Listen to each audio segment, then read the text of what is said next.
So we are in tropical moist forest. It rained a bit last night, so all of the vegetation on the ground is pretty wet and decaying. There's a good decaying forest smell. And we're surrounded by some trees about 20 meters high. Palms are everywhere. And we've got a swarm of army ants just ahead of us. Initially, we saw them all climbing down this log in one direction, but now if you look, they're all fanning out across the forest floor here. So we have maybe like 5 meters wide, just a carpet of ants, and they're moving pretty quickly this way. I think they probably only started raiding within the past half hour, but they're starting to fan out and start their daily foraging. I describe it as like a carpet of ants, like hundreds of thousands of them, just inspecting every single little crack and crevice, looking for bugs. This is a very dense grouping of ants right here. And they're at my feet. Don't move. So if something stays still, oftentimes they'll go around it, but once that spider like kind of tries to move off, then everyone attacks at once they clue in on a prey item.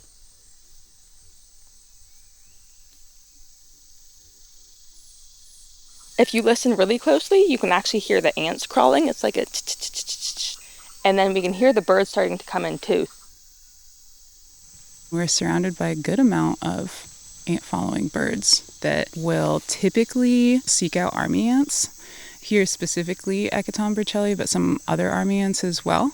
And they're looking for the swarms so that they can prey on the arthropods that the army ants are chasing.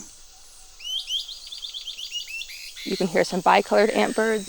I think I see an ocellated antbird coming in over there too. Some gray-headed tanagers higher up in the canopy. And that's what we often use to find the ants, is we're keying into the birds. Oh yeah, we have a bird foraging right here. It's like a horror movie for the bugs, I would say. Because they're running from the ants, and like right when they think they're getting away, like a wood creeper just gets them.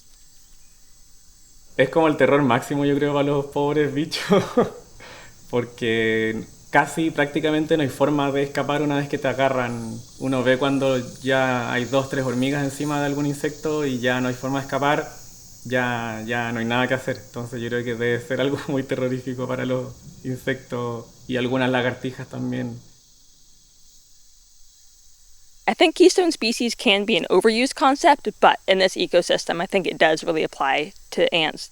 Their biomass is pretty small, but they have such a huge impact on the ecosystem. So many species rely on them for foraging. I think in the neotropics, over 12% of bird species have been seen foraging at swarms, so that's over 450 species relying on this resource that the ants are providing. You actually see a lot of flies. They parasitize on some of the insects that are trying to escape. There are sometimes butterflies that come. I think that they specialize on bird poop, and so they'll kind of hang out. We also see fish, even if the ants are swarming right by a river. Lizards sometimes too, you'll see at the swarm feeding. Sometimes you'll also see lizards getting eaten at the swarm, so it can go either way. So for my research, I'm looking at the roles that different species are playing in these communities, and also how they share resources when they're at the swarm. Up to 60 birds have been seen at an ant swarm at a single time, which is really incredible. And so you have to wonder, how are they all able to be in such a small space? And so we think that maybe they're dividing space up, so some might be using, the lower down areas. Other birds like wood creepers might be higher up. Also the food that they eat. Maybe some of them are specializing on the little tiny spiders. Some might be specializing on, big crickets. And then also competition. So because they're so busy foraging, we're able to get really close and they are not bothered by us at all. Our work at the swarm has 2 main components. We do point counts. So for that, we're spending 5 minutes recording every bird that we detect by sight and sound. And then we intersperse that with behavioral observations. So that's 10 minutes of just looking at birds, and we have a recorder that we talk into.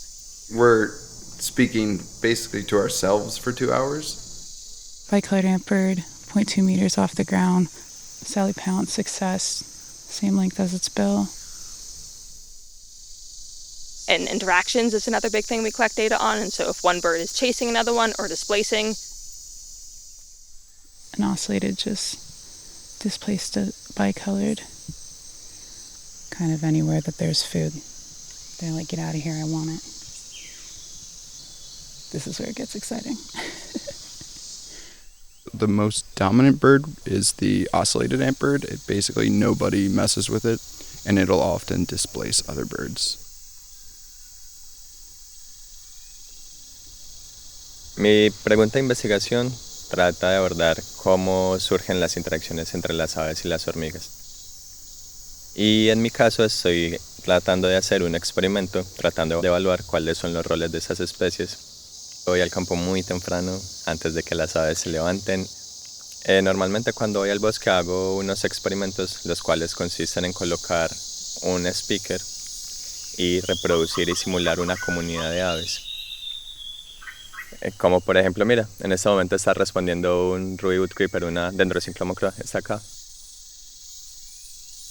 Se ha demostrado que hay aves que están espiando a las aves que siguen las hormigas. Si las otras aves escuchan una ave que todo el tiempo está con las hormigas, ellas pueden entender esa señal como que ahí hay comida, ahí hay un recurso. Entonces ellas van y buscan eso. Rosa es una chica que tiene muchas habilidades. Una de sus mejores habilidades es su facilidad para aprender cosas nuevas. Como que cada uno para los dos es una aventura nueva. Las hormigas tienen ese sistema con el bivouac, que es este como nido que está hecho de las propias hormigas y que se mueve. Y en las tardes, noches, tenemos que salir a revisar de nuevo las hormigas. Y a veces las hormigas se mueven a lugares difíciles, o se demora mucho, o uno no las encuentra bien. Uf. Finalmente probamos el waterproof del celular en el río. Pero es parte de lo que puede pasar como en terreno en la noche. Sometimes it's fun and sometimes it's really challenging. You come across really big snakes, lots of biting things, and some nights you're just kind of bushwhacking through. But sometimes it's amazing, like, you're seeing howler monkeys every day. The birds are spectacular. The ants can be good and bad, but they are so interesting. I think we're always coming up with new questions.